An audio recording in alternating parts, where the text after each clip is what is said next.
In a peaceful village nestled between rolling hills and lush green fields, there lived a young shepherd boy named Peter. Peter was tasked with the important duty of watching over the village's flock of sheep as they grazed on the hillsides. Day after day, he would lead the sheep to the meadows, keeping a watchful eye on them to ensure their safety. As Peter spent long hours alone with the sheep, he often found himself longing for excitement and adventure. The quiet hills seemed to whisper tales of danger and heroism, and Peter dreamed of experiencing such thrills himself. One sunny afternoon, as Peter sat atop a grassy knoll, his gaze wandered across the landscape. Suddenly, an idea sparked in his mind, an idea that would bring the excitement he craved. With mischievous delight, Peter stood up and began to shout at the top of his lungs. His voice echoed through the valleys, sending a ripple of panic through the village. Villagers dropped their tools and rushed to the hills, ready to defend their precious livestock. But when they arrived, all they found was Peter, doubled over with laughter. "There is no wolf, just a joke," Peter exclaimed, wiping tears of amusement from his eyes. The villagers, though relieved, shook their heads in annoyance at the boy's prank. "You must not cry wolf when there is none, Peter," they scolded him before returning to their work. Peter's heart raced with excitement as he watched the villagers depart. His prank had been a success, and he felt a rush of exhilaration unlike any he had known before. From that day forward, Peter found himself yearning to repeat the thrill of his deception. Days turned into weeks and weeks into months, but the monotony of tending to the sheep began to wear on Peter.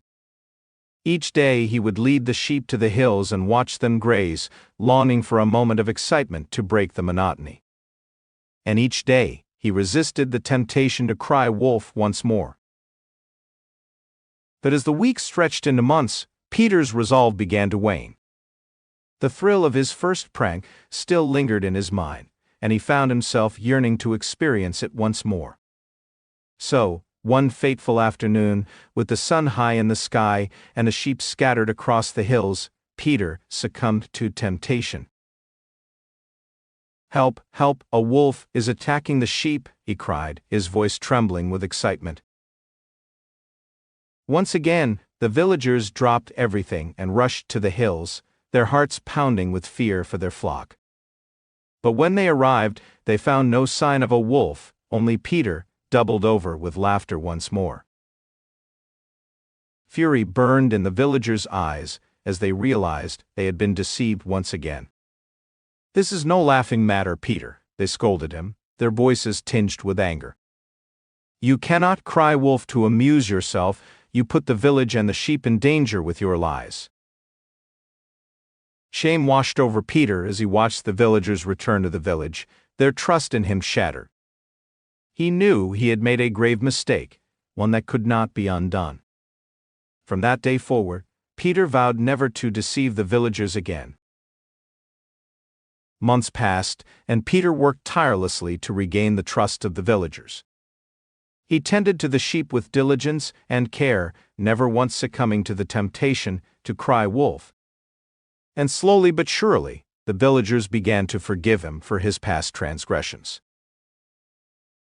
Then, one stormy night, as Peter sat huddled in his small cottage, a sound pierced the air, a sound unlike anything he had ever heard before. It was the unmistakable howl of a wolf, carried on the wind from the hills beyond. Fear gripped Peter's heart as he realized the danger that loomed outside. Without hesitation, he sprang into action, sounding the alarm to alert the villagers to the impending threat. And this time, when the villagers arrived, they found Peter waiting for them, his eyes wide with fear, but his resolve unwavering. Together, the villagers and Peter fought off the wolf, driving it away from the flock and ensuring the safety of the sheep. As they stood amidst the chaos, a sense of relief washed over them, a relief made sweeter by the knowledge that they had faced the danger together, as a united community. From that day forward, Peter was known not as the boy who cried wolf, but as the boy who learned from his mistakes. And though the memory of his past deceptions lingered, it served as a reminder of the importance of honesty and integrity in all things. And so, the village continued to thrive, its people bound together by a shared sense of trust and camaraderie, a trust that had been tested and tempered by the lessons of the past. And as Peter watched over the flock from the hillsides, he knew that he had finally found the excitement and adventure he had always sought, not in the thrill of deception, but in the quiet strength